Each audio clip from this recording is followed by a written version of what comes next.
Kita lihat kasusnya Tiko ya, dan AW yang sekarang lagi berseteru kan di Polres Metro Jakarta Selatan ya. Kalau kita lihat nih kan kasus ini kan bergulir ini karena adanya peristiwa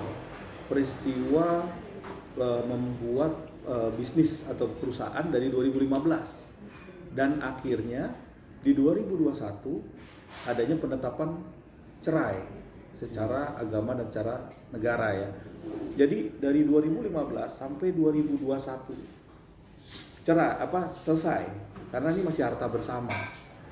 Nah, oleh karena itu dari 2021 ke 2024 ini sudah mulai nih pisah. Ya kan? Karena antara direktur komisaris itu pasti yang jelas direktur utama punya tanggung jawab penuh lah terhadap perusahaannya. Makanya itu delik aduannya AW ini kan adalah 374 penggelapan di dalam perusahaan atau jabatan ya, di mana pihak yang menggelapkan ini adalah mendapatkan upah pertama ya, dia memiliki jabatan, memiliki kekuasaan di dalam satu perusahaan dan dia diduga adalah menggelapkan ya barang atau uang atau jabatannya seperti itu.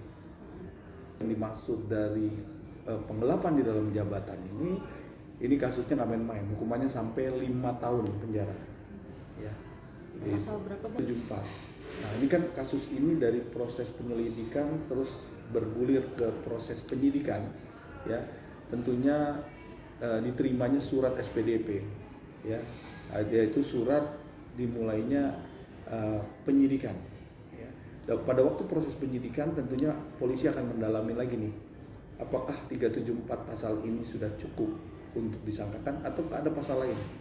Apabila ada yang namanya pemalsuan di situ, itu bisa juga masuk dalam pasal 263 ya, ditambahkan pasalnya itu bisa juga ya.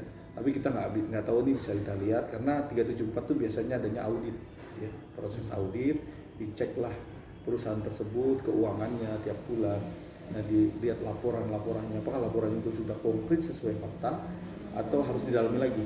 Karena apabila fakta ini juga menurut terlapor memiliki alat bukti juga ya, tentunya bisa disandingkan, artinya bisa disampaikan ke penyidik agar ini bisa di-compare apakah audit ini secara sah atau benar. Tapi kalau memang diragukan, biasanya dari pihak penyidik juga memberikan masukan untuk dilakukan audit independen terhadap kasus ini.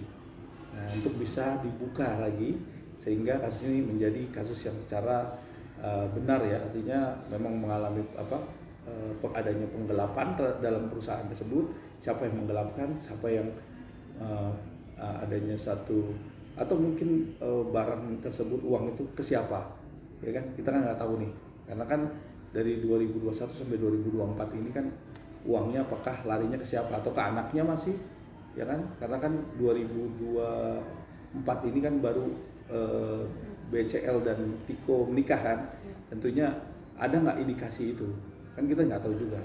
Nah itu harus dibuktikan di dalam satu sangkaan terhadap laporan ya, tentunya itu kan harus dibuktikan.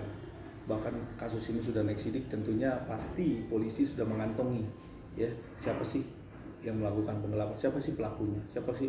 Nah itu udah ada mapping di situ. Tapi kan polisi tidak boleh praduga, ya harus membuktikan lagi nih di dalam proses penyidikan, karena bisa juga terlapor juga mempunyai alat bukti yang cukup bisa dipertanggungjawabkan, sehingga polisi bisa menilai kasus ini adalah kasus yang salah dalam menilai, salah dalam menyangkakan, bisa juga karena kan perception of innocence, semua tuh di dalam proses hukum ini masih kita bahwa orang itu tidak bersalah, masih belum bersalah, karena ini harus ada pembuktian lagi yang harus bisa disampaikan kan gitu. Makanya kalau memang nilai 6,9 yang disangkakan, apakah itu sudah mutlak atau belum? Kalau belum ya tentunya ini jadi laporan yang tidak sesuai dengan fakta seperti itu.